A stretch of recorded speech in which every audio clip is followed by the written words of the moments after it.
Welcome to Art Ed Radio, the podcast for art teachers. This show is produced by the Art of Education University, and I'm your host, Tim Bogatz.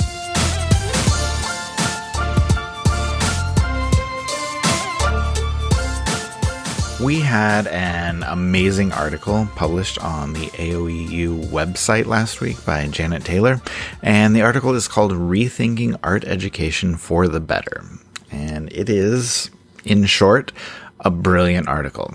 Janet talks about how this fall is a chance for us as art educators to rethink and reconceptualize what we do in the classroom. Just everything from top to bottom. And she has a line in there that I think speaks to everything she's trying to say. It just says it's time to rethink the what, the how, and the why of our teaching. And there's so many forms that can take, and that's what I really want to dive into with Janet today. And I don't want to take too long here at the beginning because I'm going to ask her to share a lot. She has so many good ideas, not only big picture, the whole rethinking, reconceptualizing thing, but also just about the day-to-day logistics of what's going to be happening in our classrooms. And she's really put a lot of thought into what she wants her classroom to look like this fall. And I think there's a lot there that we can take from that I think will be really worthwhile. But before we move on to the interview, I want to tell you about everything that the Art of Education University is putting together, everything that we're offering right now. Whether you're teaching fully in person, you're in some type of a hybrid model, or you're doing all remote instruction, we have resources that you need to be successful this fall. If you're a pro or a flex member, obviously just libraries full of resources that work for any of those situations. And new packs and new lessons and new resources are coming out every month that are just really responsive to what's happening right now. A couple of new packs in pro this month include understanding the logistics of teaching online and managing working from home during an extended school closure. So just a lot there that is really worthwhile and speaks to the situations that we are facing this fall. And if you don't have pro or don't have flex, don't worry. There are still thousands of resources on the AOEU website waiting for you for free. The best thing you can do is check out the Return to Learn page on the site, where we've organized resources for everyone, no matter your teaching situation. Make sure you check that out. All right, we are ready to begin this interview.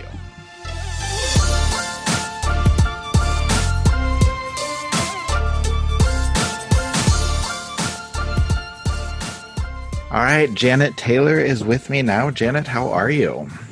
I'm doing okay, hanging in there. Good. I'm glad to hear that. I guess before we dive into all of the big topics that we're going to talk about today, can we begin by just kind of setting the scene? What does back to school look like for you? What does it look like for your family right now? Yes, that's a complicated question, right? Because there's so many facets going in there. But okay, so for me, I teach the district that I teach in. We started in a hybrid model, is what was kind of announced to us. And then there are a lot of growing concerns that teachers were having with increasing numbers of COVID cases in our county and our state. Illinois did a great job of kind of squashing that originally, kind of closing the state down and getting everybody kind of set. But as summer happened and we started to, open things back up again, we're seeing those numbers go up. So we're a little concerned as we're watching that happen. And so just this last week, actually last Friday, our district decided, wait a second, we need to reconsider this. And they decided we're going to start remote. So for me, relief, right? But basically it's going to be reevaluated every 6 weeks with a 4-phase plan. So the first 6 weeks is fully e-learning. And then we move into phase 2 if everything goes well, which is e-learning with some in-group, like in-school group or lab work if needed. And then if everything's going well that way, then we'll move into a 6-week plan of hybrid and then kind of start to evaluate into a fully in-person model. So The district I live in, though, is a little different. We've adopted a plan for hybrid in the high school and middle. And then the elementary students are fully in person. And I should add that both districts actually have a fully remote option. So for students who can't go in, that was always the plan. So for me, because I'm dealing with both districts and kind of ever-changing plans and watching things happen, it's been pretty interesting. My own children are immunodeficient. So we immediately opted for that remote option for their school. And then I was kind of like, right.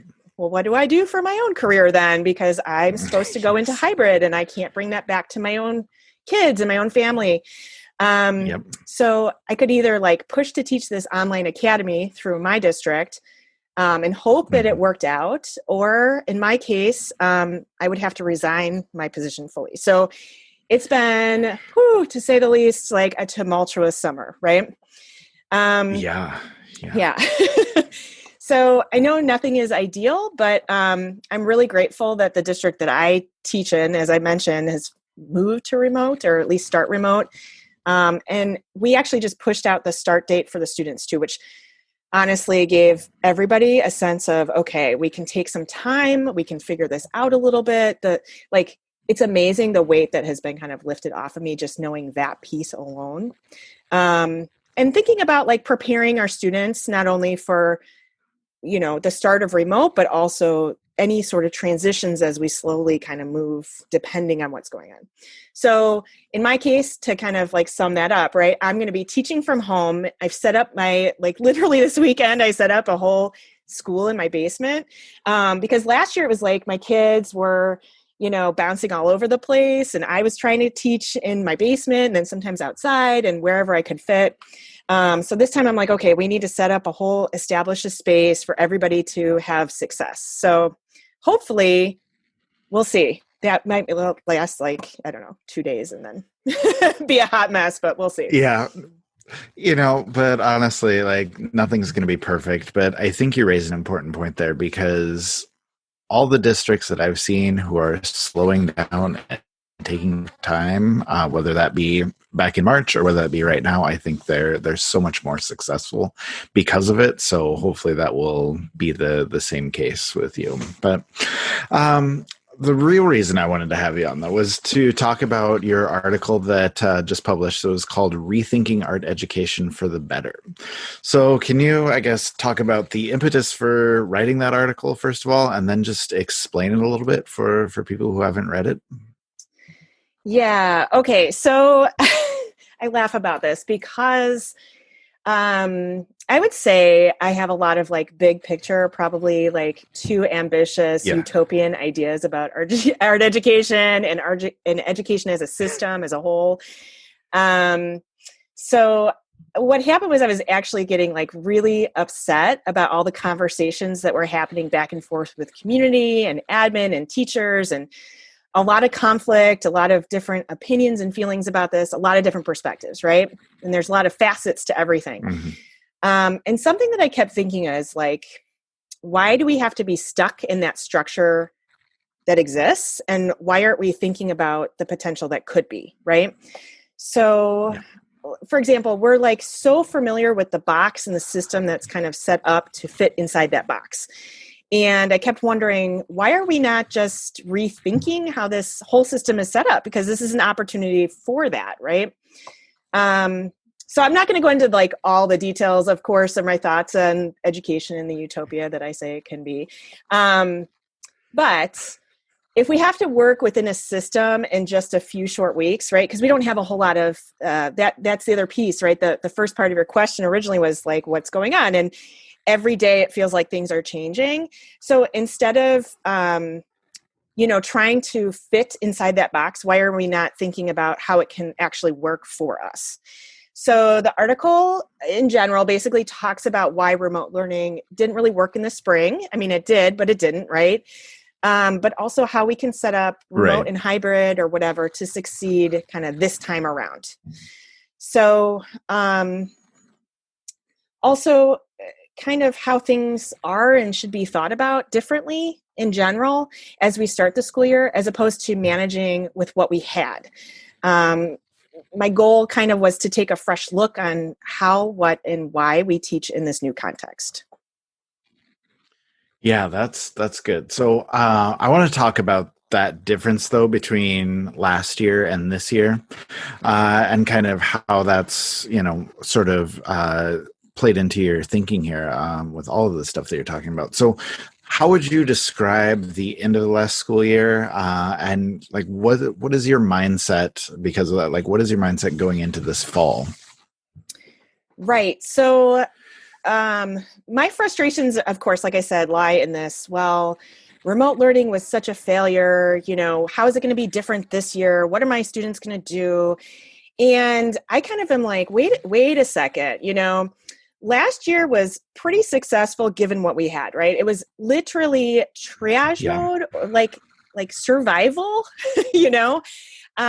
Yes. So there's a few things about the spring that you have to kind of remember, right? So we had to turn teaching literally on its head. And in my case, at my district, we did it over a weekend, right? We, everybody had like spring breaks kind of intermingled in there and whatnot. But in my district, we literally learned about this on Friday. The kids went home on Friday. And by Tuesday, we were teaching completely remotely, right? Oh, man. So very little notice. Yeah. Ever-changing guidance. Our state, our district had different guidance constantly. Can we give grades? What kind of grades? What does attendance look like? All those factors. And then that doesn't even account for, right, like equity and access that was happening too across the board between technology or materials. So, I mean, honestly, it's like, who was actually prepared for a pandemic? Like, it's like that question when you're like, who's ready for the zombie apocalypse, right? It's kind of like that moment. And I certainly was not one of those people.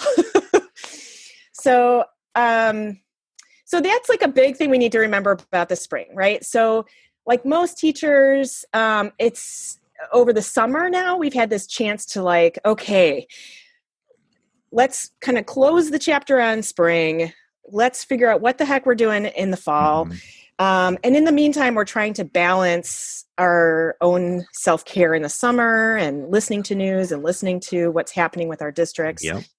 So I don't know about you, Tim, but it was like a constant balance for me between sobbing and then like panic. And then I was like really angry and anticipating all of these unknowns. And it was like every single day was a different range of emotions, right? Different emotion every day. You never knew what was coming. Never knew. Yes, yeah. It's like, exactly, oh God, why am I crying now? Exactly. Right. Right. So all summer I basically spent like this time inundated with like social media, waiting for something to happen, right? Waiting for my state and district to make some sort of decision so that I could plan because, right, I think we talk about this all the time. Our teachers and teachers in general are big planners. That's what we do, right? Yep. So I'll be honest, I've been like really paralyzed to do anything, to make any sort of movement until, literally yesterday.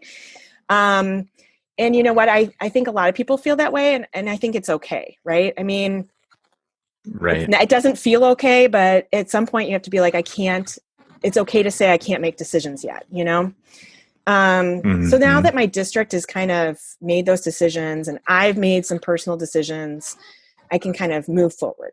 So, with that being said, yes, this is kind of my I'm actually reinvigorated and excited because I'm thinking about the potential, right? So in the spring, we tried to kind of take what was in our classroom and we tried to repurpose it for online situation. And that's just not going to work. And we need to say like, that's just not great, done, right? It's just not the same now. And instead of constantly getting frustrated on how to make it work, it's time to really rethink it all together. And when you stop trying to make things fit, it's kind of like this aha moment that you have. And no joke, I just felt like, I'm no longer stuck in this construct, right? I can just relax and I can see this amazing potential of what we can do with art education. So this includes opportunities to really reflect on what did work, in the spring, because there were things that worked, right? and kind of think about why those things worked. And then think about what is actually different as we start as opposed to last year. And then how can we take that information and set up our students for success? Kind of like I said, I'm trying to set up my own children in my basement for success, right? Yes. Like, okay, Yes. like obviously them, trying to do their own Zoom calls while I'm trying to Zoom with my kids or my students is not going to work again. So like we need to rethink this, right? So for me at this moment, which like I keep saying, tomorrow might totally change, but I'm like really excited to think about establishing new ways to create community, a new way about thinking about teaching art really, and like, what are my values, and getting down to those core values and really those essential standards and saying, this is what art education is really about. So lastly, the other thing I wanted to make sure that I mentioned was that I'm really also very grateful for autonomy as an art teacher. This is really an opportunity to provide our students with as many authentic experiences that they really won't get anywhere else, right? And I'm excited to share how creativity will help those students address concerns that they're feeling, to spread their voice, to actually say, this is your voice and this impacts other people, right? This is your art and what you're saying is important, and being able to connect that in their lives no matter where they go in life. So I'm excited. No, that's a good thing. And I think that last thing you said was key, just, in amplifying our students' voices. I think we are going to see some good things happening once kids start creating again. Yeah. But I want to sort of drill down into this idea of, rethinking what you're doing. And I guess just asking you about the logistics and details, because a lot of people see, they hear, oh, let's rethink what we're doing. But then they never sort of figure out exactly what that looks like. So can you talk about that? Like, what are you wanting to teach this fall? What are some of the roadblocks or some of the struggles that you see coming? Or like, do you have specific strategies that you can share with people that you think are going to help? Yeah, so I can talk directly from my own experiences at this point, right? Like my own examples, because I'm like so in the depths of that right now, obviously. But I will say that, in general, when I say, yes, we need to rethink art education and what that means in this new context, a lot of times teachers will say, oh, yes, well, I'm trying to think of a good example, but let's do X, Y, and Z. And I'm like, that's not actually still reinventing education, right, as it needs to be to serve our students where they're at in this situation. That's just, again, like a creative way of repackaging what's happening in the classroom. So in the article, I give some more concrete examples of kind of how to rethink your teaching kind of from a philosophical point of view. Rethinking your expectations is one, right? That's important to do. Ways to connect art to real life ideas. I think that's going to be really important right now as kids are not physically with you or not with you every day, right? Integrating social emotional strategies are, I keep saying like, this is the most important, and then I keep adding another one on, right? But social emotional strategies is going to be so essential this year. For everyone involved, right? For us too, as teachers, right? To kind of go through that and process with our kids. Yeah.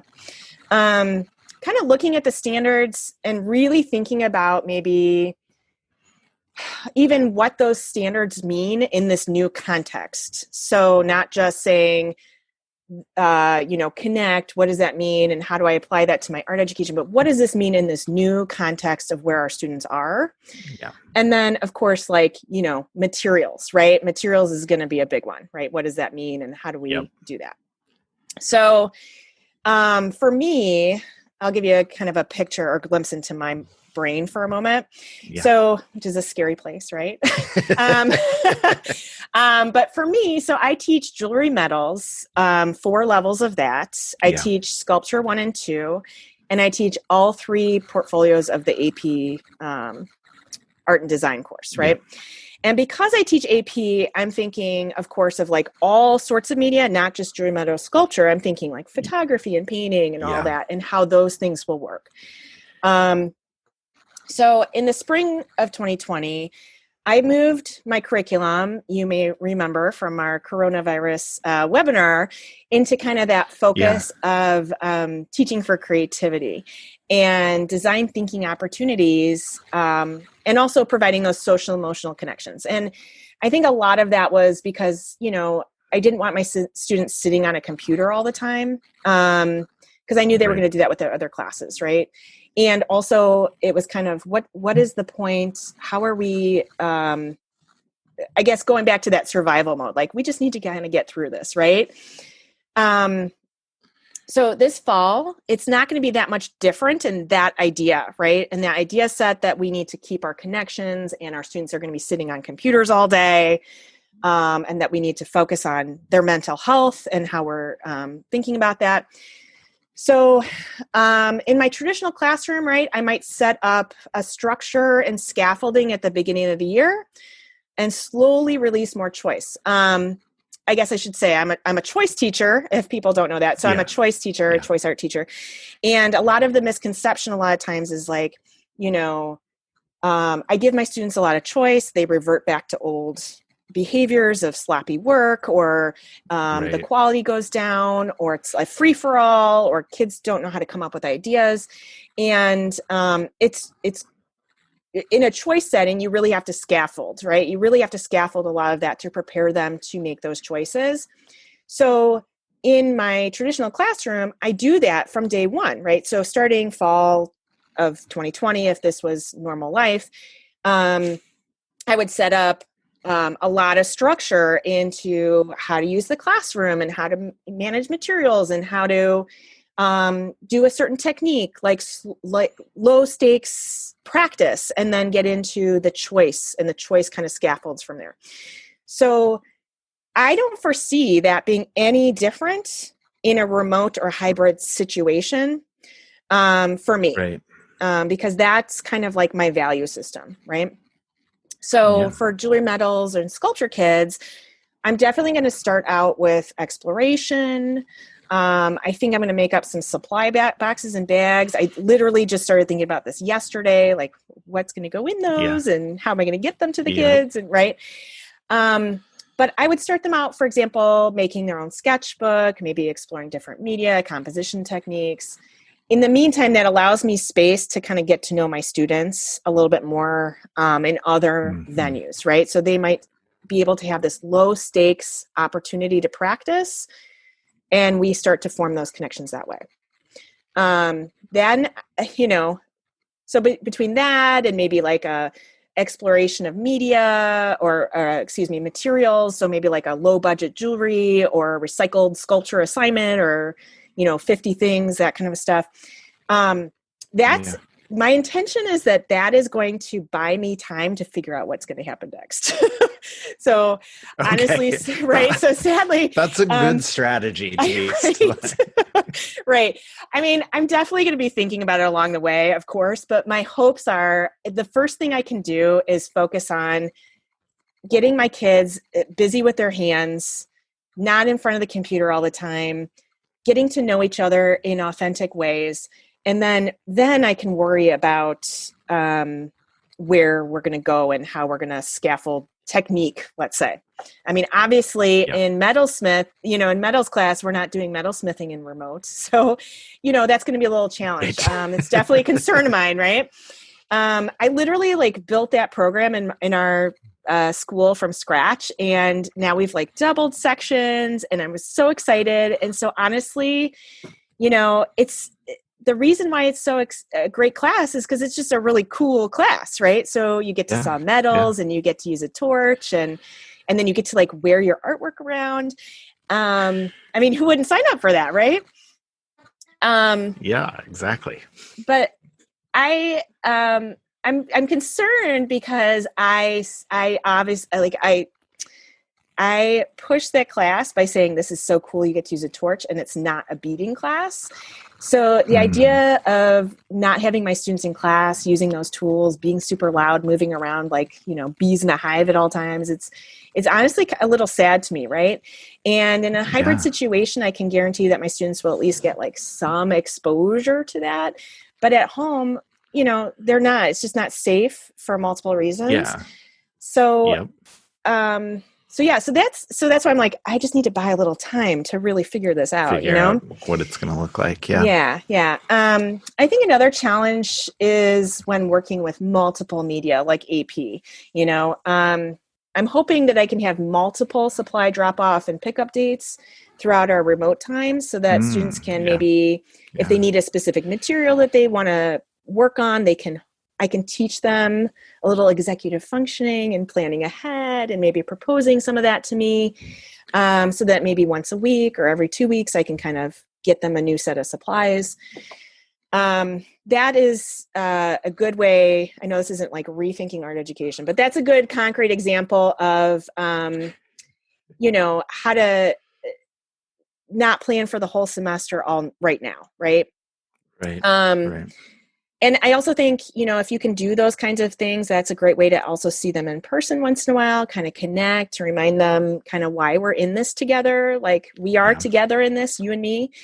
I might be able to see some of their artwork, celebrate some of what they've been working on. And then, okay. So lastly, I'll have to say this.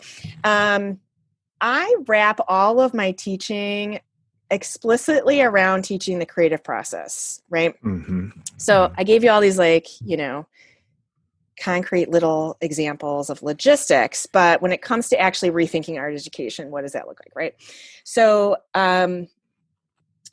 you can read obviously more about how I do this in some other articles I've written about this topic, but especially while students are not in front of me, I have got to get them in a routine of making their thinking visible so that I can support them through their process as they progress.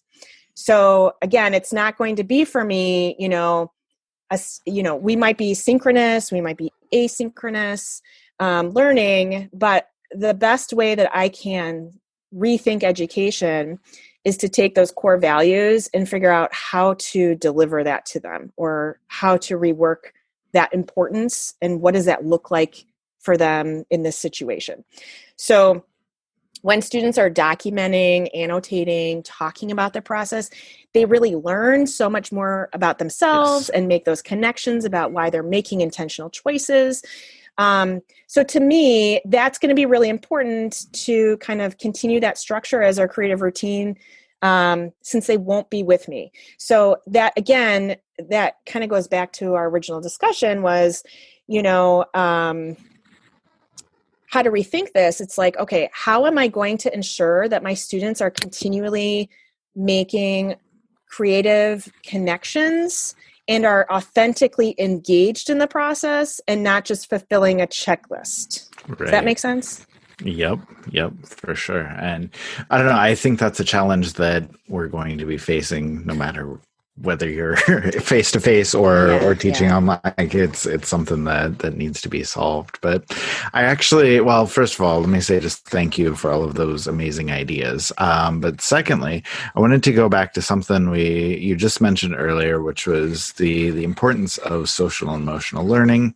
The importance of student voice, putting that all together this fall in obviously what is not an ideal situation. So, I guess I would ask you this, like, how are you planning on helping students explore, their emotions, social and emotional learning? How can they explore their creativity, their voice? Like, how are you going to give them the opportunities to express themselves? Right. Of course. So, I've spoken about choice a lot. I've mentioned that.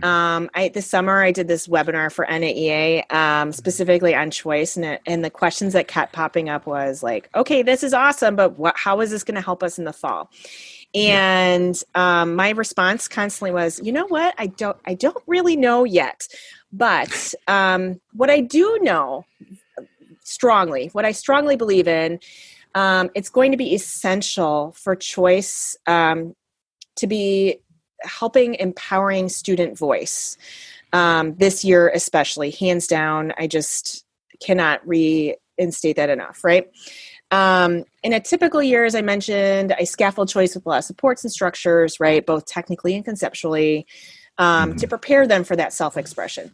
And so personally, in general, I would not advise just starting out like, okay, you have a huge range of choice, go for it, figure out what you want. That's too hard and overwhelming for students in general, right? Yeah. But this year, especially, I would not start your class by talking about, my opinion, right? I would not start your class on day one talking about COVID and how it's impacted their household or how they feel about the Black Lives Movement, right? The Black Lives Matter movement. Most likely, you don't even know a lot of these kids in your class. They don't know each other. They're not physically in the space together even to navigate body language and all that. So it's going to be first important to create that safe environment that is built on trust in order to kind of progress into student voice. I do think, though, as soon as you start, it's important to start taking that temperature on how comfortable students are by maybe doing something, again, like a low stakes personal prompt, sketchbook prompt or something like that. Maybe giving them a choice of a topic that they want to address that's more private, that's only shared between the two of you. And if they want to share out, they can share out, for example. But here's the key. When providing choice, I find it also incredibly important not to only expose students to various artists who are addressing specific topics that you might be providing them, but also give them a choice of the direction that they want to pursue. So, for example, if you were to be given 3 prompts to choose from, probably don't start with 3 heavy topics, right? Right. Instead, try to give kind of an easy, medium, hard, I guess. More like emotionally safe versus emotionally charged, kind of a scale. Say. So, this is maybe not the best example. I just kind of came up with this. But so one prompt of the 3 could be draw one unique natural object from observation, right? It's pretty low stakes, right? Okay, I can go out in my backyard, pick out a stick and draw it, right? Yep. The second could be draw one object that seems to have a clear emotion and then maybe write a little story about it, right? So now you're connecting with the object, connecting with your own emotions. It might be for some students that might be difficult, right? And then the last one could be for those students who are really wanting to express themselves. Maybe it's draw an object that reflects how you're handling one challenging topic right now. So again, you're not saying talk about the Black Lives Matter movement, right? You're saying what is important to you right now and try to express an object that relates to that. So again, maybe not the best example, but maybe you can see how you're addressing, for example, observational drawing prompt, but in 3 different emotional options for students to kind of work through. And then the hopes are, right, as you work through that, you're starting to engage in critiquing, maybe more discussion, and again, that low stakes artworks, like mini artworks or something like that, with ideas that go with them. And then given that opportunity to explore what is personal to the student, you're encouraging them to understand themselves a little bit better. You're empowering them to make more meaningful artworks that have possible, very powerful implications, right? There's, in my opinion, since I've made that switch to choice and kind of that journey, there's truly nothing more exciting to me than seeing a student find their passion for a particular topic kind of on their own, but also to see the impact their voice has on others. I mean, seriously, if ever there was a more critical time for choice and student voice, like this is it, you know? Yes, that is very true. That's very well said. So Jen, I honestly can't thank you enough for all of these amazing ideas. Before we head out, do you have any final words of advice, anything you want to share with everybody as we kind of move into this uncertain fall here? Yes, I would definitely say to really be self-aware, be gentle with yourself and with others. There's certainly enough turmoil kind of swirling around everyone with everyone's unique situation. And now is truly a time to connect with everyone and with others, not to criticize yourself. And just the best I can say is just try to breathe, because we're not alone. We're all in this together. Yeah, that's very true. We have a whole community of art teachers here to help and support. And like this whole interview is going to be a huge help and a huge support for so many people. So, Janet, thank you so much for your time, for your ideas, for sharing everything with us. It was great to talk to you today. Thanks, Tim. Thank you so much to Janet for coming on, for sharing all of her ideas. If you have not read her Rethinking Art Education for the Better article, please go do that. We will link to it in the show notes. It is on the AOEU website. And while you're on the AOEU website, go visit that Return to Learn page that I mentioned in the beginning of the show. Okay, whether you're in person, whether you have some sort of a hybrid model, whether you're doing remote learning, we have put together all the resources that we have to help you and kind of find success. It's all free. It's all available to you. Make sure you go check that out on the AOE website. You should be able to find everything you need to help you find success this fall.